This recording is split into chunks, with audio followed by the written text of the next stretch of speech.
was on opioids, opioids, opioids, opioids, opioids, opioids, opioids, opioids, opioids, opioids, opioids, right on opioids, opioids, opioids, opioids. Opioids, opioids, opioids. More Americans died from drug overdoses last year than ever before. And while the number of lives lost is up across nearly every demographic since the start of the pandemic, there's been an especially alarming spike in overdose deaths among Black Americans. John Yang reports from St. Louis on what's behind a growing public health crisis. I'm gonna take a listen to your heart and lungs. In a St. Louis clinic, 52-year-old Gerard Rowe has a routine appointment with Dr. Kanika Cunningham. She makes the usual checks. Give me a deep breath. And blow out. Next time around, this is it And now. asks about another issue she's monitoring.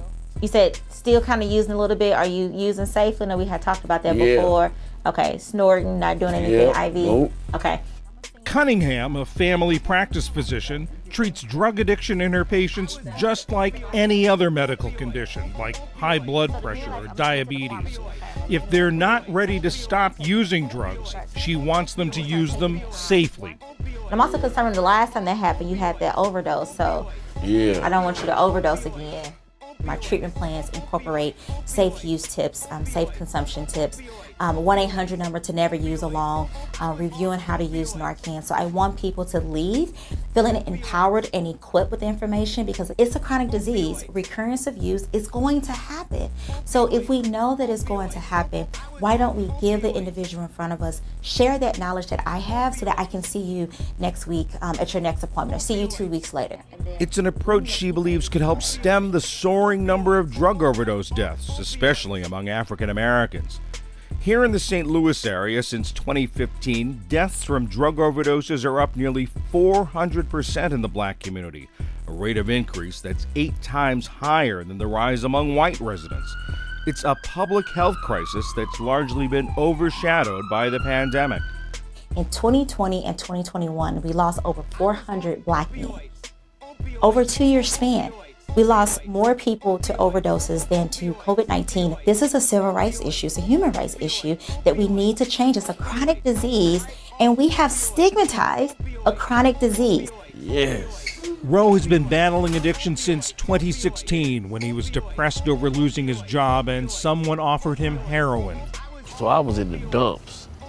And I thought that, maybe that'll make me feel better if I snort a couple of lines. That hooked me. And it hooked me for 5 years. I mean, hooked me bad. Heroin gave way to fentanyl, a synthetic opioid 50 times more powerful. Eventually, he was taking up to 35 pills a day. Was it just a wanting it or was it needing it? Needing it. I even stopped paying bills just to get that, The nice apartment I was renting that I was at for 5 years, that's gone. It really took me through some things. 2 overdoses of his own couldn't convince him to try to stop, but the overdose deaths of 2 others close to him did. I lost a son. He overdosed. I lost a brother. All in 1 year, overdosed on fentanyl. And that woke me up. No ifs and buts, no second guessing. I gotta stop. Rowe has been Cunningham's patient for 3 months. Some days it's like up here. It's so intense that I can't get past it. And she's put him on Suboxone, one of the main medicines used to treat opioid addiction.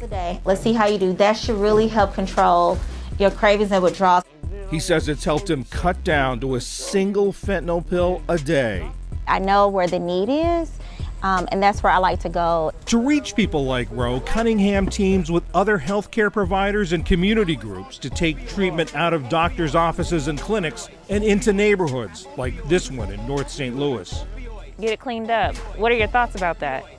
I would love to have that. Mobile treatment centers offer things like the overdose reversal drug Narcan and offer tips on how to safely use drugs. This is one effort to bring treatment, bring everything into the community and not always rely on the community to come to us. And what are people getting here? What's being handed out? Food. They're given Narcan that's there, fentanyl testing strips as well. If people need access to sign up for Medicaid, so we get them at least start the initial process with signing them up for Medicaid. It's part of an effort to build trust and break down barriers in neighborhoods that Cunningham calls treatment deserts. Where our treatment centers are situated, sometimes people have to catch 2 and 3 buses to get there. So imagine the burden we put on people to come to us to see us, and then you have a small window of getting there on time if your bus is late, and then you're told you can't be seen. So it's so many different issues. Also part of the neighborhood effort, clergy like the Reverend Roderick Burton. This is Narcan. This is what we use to reverse an overdose. Definitely we need to get this into the hands of the community. Cunningham advises them how to talk about substance abuse in ways that show compassion. The church, unfortunately, has been, many leaders and members have had a judgmental view of people who are suffering from addiction. We can learn, number one, what's the right way to talk to people who are experiencing this, so we're not doing so in a judgmental way, but also how can we acutely address when people do fall out, how can we save their lives? I mean, I remember walking the street with my grandmother going to the corner store and... It's a shift in attitude that Cunningham knows firsthand. She grew up in the St. Louis area and recalls how her grandmother spoke about people in the neighborhood who used drugs.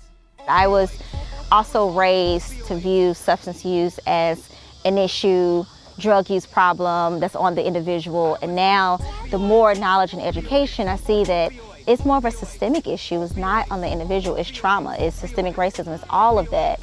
And all that can be a hurdle between people who use drugs and finding treatment. The overdose crisis is disproportionately affecting Black people because they can't get their basic needs met. Devin Banks is a psychologist at the University of Missouri, St. Louis.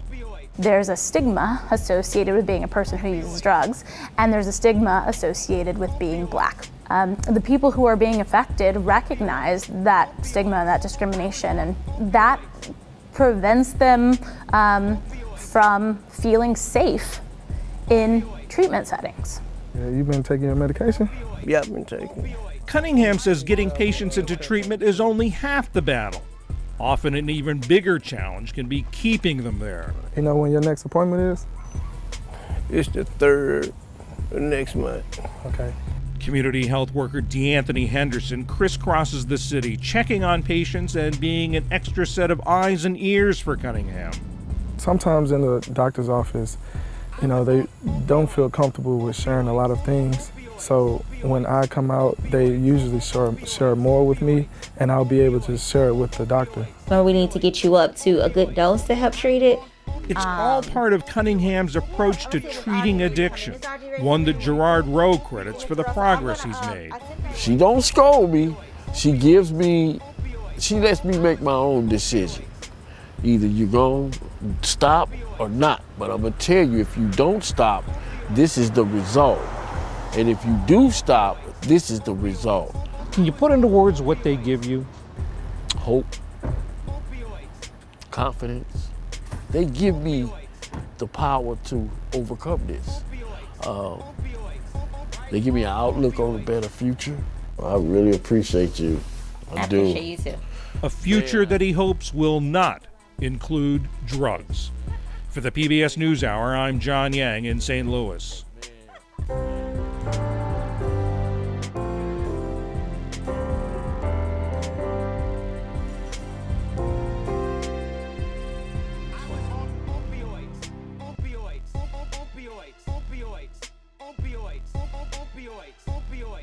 Opioids.